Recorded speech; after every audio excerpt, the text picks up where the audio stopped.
We're at Austral Brickworks at Roachdale, doing a training day basically. It's been brought on by Prince's Trust to spend a bit of time with architectural students to teach them a little bit about the craft of stonemasonry.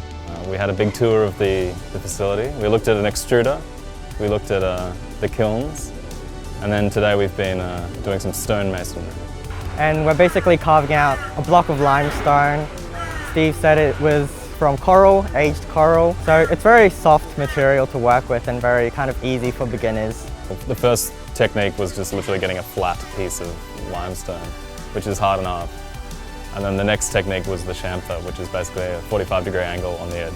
And then round that, and I mean, geez, making stone go round is not easy, but it ended up being pretty fun actually.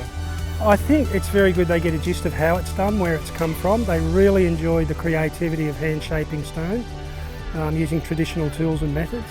This has been a really exciting opportunity for us because often we're behind a screen. I think architecture's definitely shifted towards a more technological career. So to be able to come into an environment and have experts teaching us their trade and their practice, and it's almost like a way for us to be able to not only appreciate it, but able to share those experiences with others as well. Quite often with stone, architects will recommend a stone that's really not suitable for the job that it's been designed for, and therefore have issues with it down the track. When we are working in heritage restoration, having more of an educated understanding of why things should be done a certain way, as well as just, I guess, having an understanding of what the practice that is going into what we're designing. One of the guys said, "This is so much better than sitting behind a computer all day long." He said, "It's so good getting out."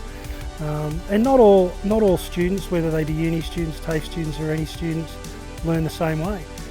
Some love to get their hands dirty, and you know that's something that they got the opportunity to do today.